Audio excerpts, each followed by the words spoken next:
11월 28일 새벽 예배를 시작하겠습니다. 사도신경으로 우리의 신앙을 고백하시겠습니다. 나는 전능하신 아버지 하나님 천지의 창조주를 믿습니다. 나는 그의 유일하신 아들 우리 주 예수 그리스도를 믿습니다.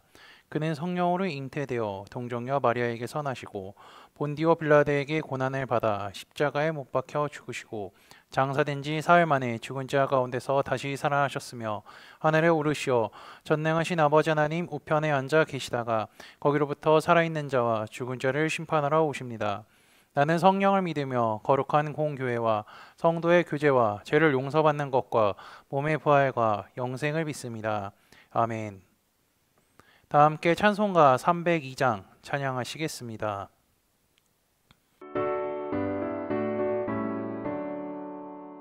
내 주 하나님 넓고 큰 은혜는 저 큰 바다보다 깊다.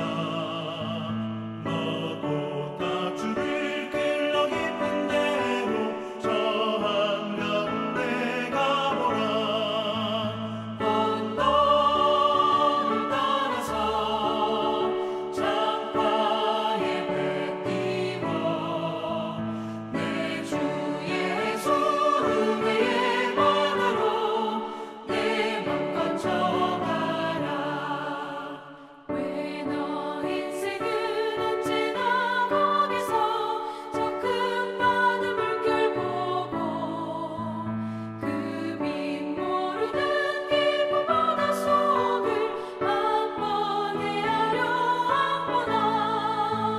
언덕을 따라서 창가에 배 띄워 내 주 예수 은혜의 바다로 내 맘 건져가라. 많은 사람이 얕은 물가에서 저 큰 바다 가려다가 찰싹거리는 작은 바다 보고 마음 약하여 못 가네. 언덕을 따라서 창가에 배 띄워 내 주 예수 은혜의 바다로 내 맘 건져가라. 자 곧 가거라 이제 곧 가거라 저 큰 은혜 바다 향해. 자 곧 내 너를 저 깊은 데로 가라 망망한 바다로. 언덕을 따라서 창가에 배 띄워 내 주 예수 은혜의 바다로 내 맘 건져가라. 오늘 우리 공동체의 성경 읽기 본문은 시편 4편입니다. 그중 6절에서 8절까지 읽고 말씀을 나누도록 하겠습니다. 여러 사람의 말이 우리에게 선을 보일 자가 누구뇨 하오니 여호와여 주의 얼굴을 들어 우리에게 비추소서. 주께서 내 마음에 두신 기쁨은 그들의 곡식과 새 포도주가 풍성할 때보다 더하니이다.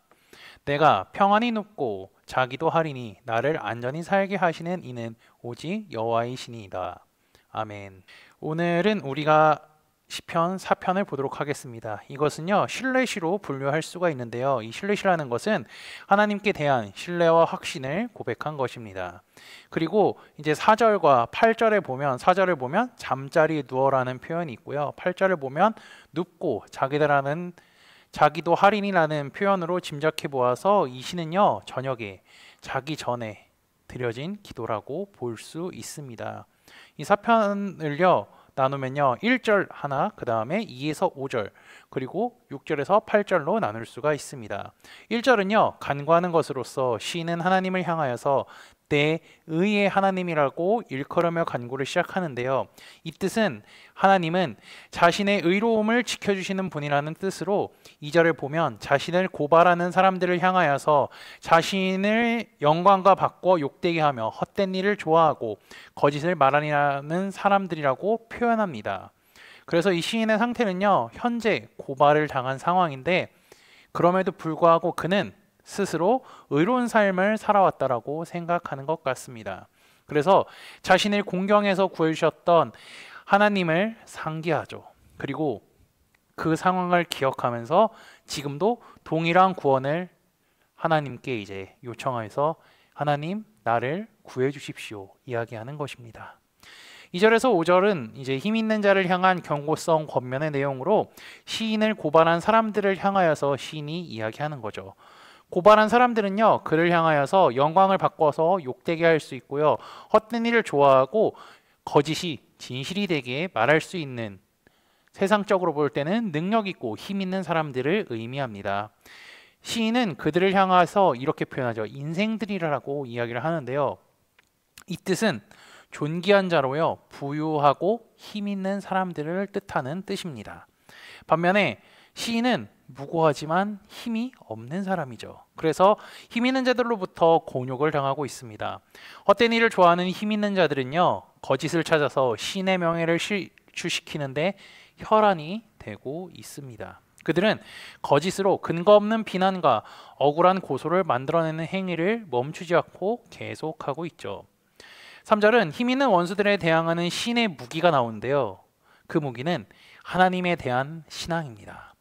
신은 여호와께서 자신을 위하여서 경건한 자를 택하셨다는 사실을 알고 있기 때문에 경건한 자가 기도하면 그분께서 반드시 응답하신다는 확신을 갖고 있습니다. 원수들은 불의한 세상적인 무기를 갖고 공격하지만 시인은요, 신앙의 무기로 대응한다는 것을 우리는 확인할 수가 있습니다. 그리고 시인이 이렇게 신앙의 무기로 대응하는 것은 우리 믿는 자들이 해야 할 행동이기도 합니다. 이제 시인은요, 원수들을 향하여서 6가지 권면을 하는데요, 그것이 4절과 5절에 있습니다. 6가지가 뭐냐면요, 떨라고 하고요, 범죄하지 말라고 하고요, 자리에 누워서 신중하게 말하라고 하고, 잠잠하라고 하며 의의 제사를 드리고 여호와를 의지하라는 것입니다. 이것은요, 하나님을 두려워하며 힘 없는 자에 대한 억압을 중지하고 침상에 누워서 반성하며 더 이상 고소하지 말고 하나님과의 올바른 관계를 회복하며 오직 하나님만 의지하고 신뢰하라는 거죠. 자신을 향하여서 억압하고 고소하고 하는 자들을 향하여서 경고성 권면을 한 뒤에 이 시인은 하나님을 향하여 신뢰의 고백을 합니다. 6절에서 8절인데 제가 6절 먼저 한번 볼까요? 여러 사람의 말이 우리에게 선을 보일 자가 누구뇨 하오니 여호와여 주의 얼굴을 들어 우리에게 비추소서. 우리에게 선을 보일 자가 누구냐라는 질문을 여러 사람들이 한다고 합니다. 근데 여기서 먼저 선이 뭐냐면요, 인간의 삶의 필수적인 모든 것을 지칭하고 있습니다. 특히 이제 생계를 위협받는 상황일수록 이런 회의와 의심이 여기저기서 터져나오기 마련이죠. 인간의 생존을 책임지시는 하나님은 과연 존재하는가? 이러한 생각이 든다는 겁니다.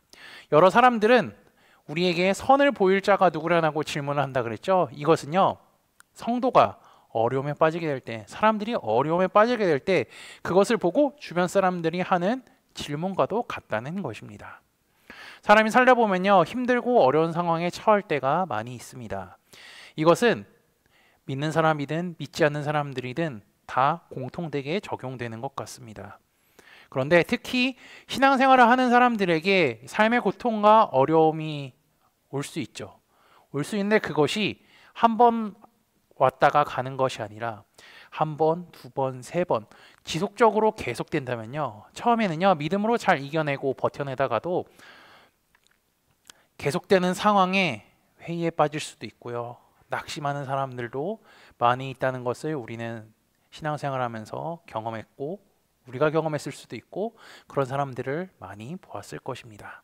그때 우리가 어떻게 되냐면 시인과 같이 자신의 얼굴을 들어서 우리에게 비춰주시는 은혜와 평강의 하나님께로 시선이 향해야 합니다. 우리가 의지하고 따를 일은 오직 하나님밖에 없기 때문입니다. 하나님의 얼굴이 우리에게로 향할 때요, 우리의 마음속에 기쁨과 평화가 생기게 됩니다. 시인은 그 기쁨의 표현을요, 곡식과 새 포도주를 풍성히 얻을 때 받는 기쁨보다 더 크다라고 표현을 합니다. 이 당시는요, 뭐 우리나라도 100년 전 이런 데도 마찬가지겠지만 곡식을 얻는다는 것, 쌀을 얻는다는 것, 음식물을 얻을 수 있다는 것은요, 어떠한 것보다 우리가 지금 상상하는 것보다 더 크고 즐거운 기쁨이었을 것입니다. 그런데 이 시인이 지금 말하는 것은 무엇이죠?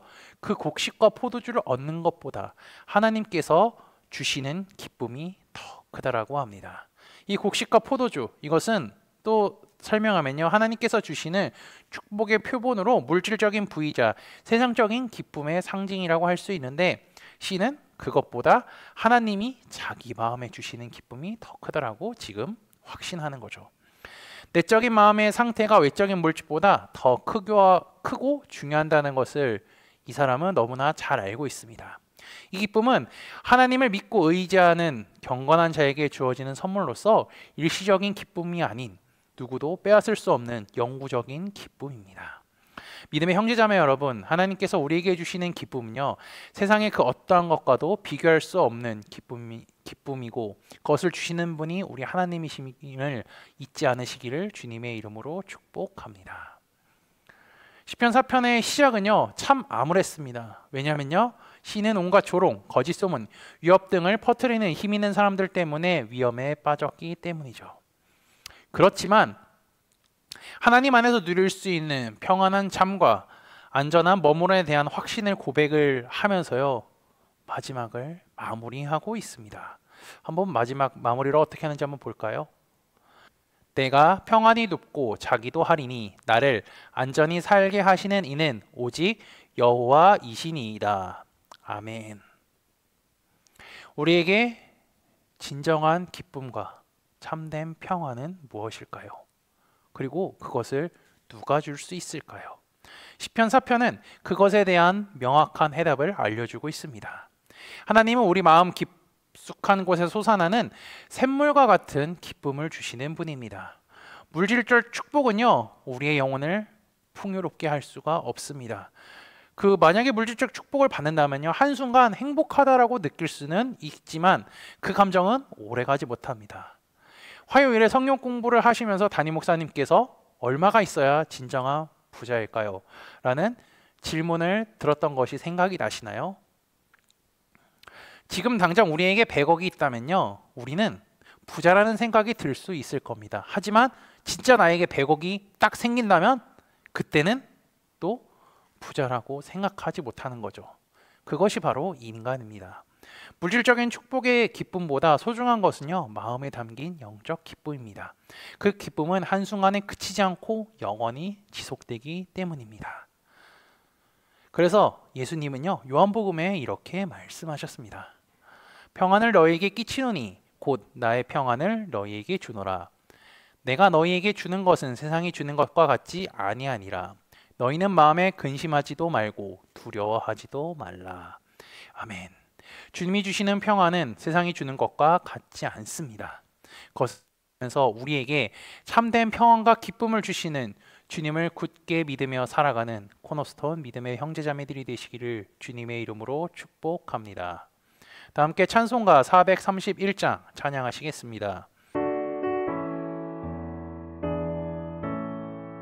주 안에 기쁨인데 주 안에 살자. 주 안에 평안인데 주 안에 살자. 불안이 연기처럼 스며들어도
다 함께 기도하시겠습니다.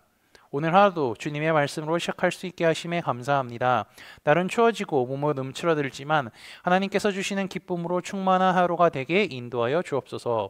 12주간에 크게 은총을 입은 사람 시리즈 말씀을 듣게 하시고 말씀을 통해 주신 깨달음과 은혜를 잊지 않게 하옵소서. 아울러 같이 믿음 생활하는 형제자매들을 통하여서 10일 동안 주신 은혜를 나눌 수 있게 하심에 감사하게 하옵소서.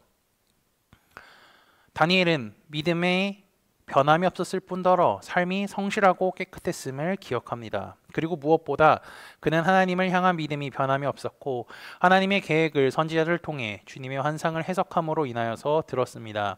그리고 그 말씀을 믿고 그대로 이루어진다는 사실을 믿었음을 잊지 않게 하시고 주께서 우리에게 주신 성경 말씀을 읽고 듣고 공부하며 그 말씀이 이루어진다는 것을 보며 살아가는 우리가 되게 인도하여 주옵소서.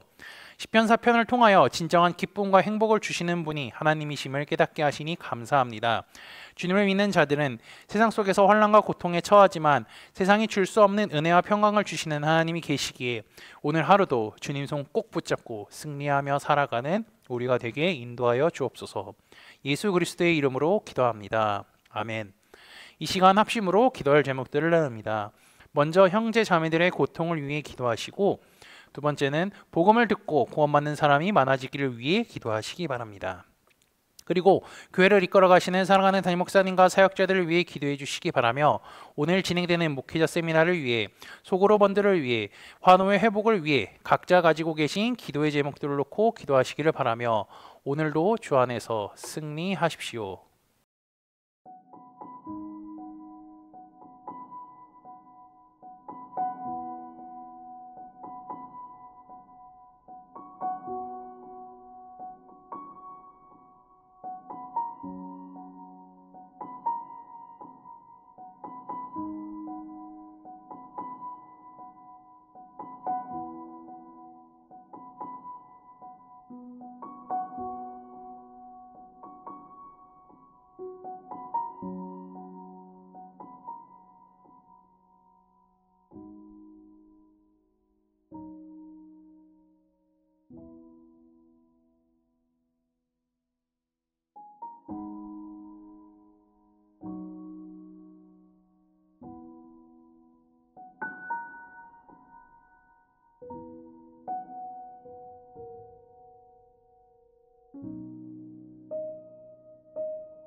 주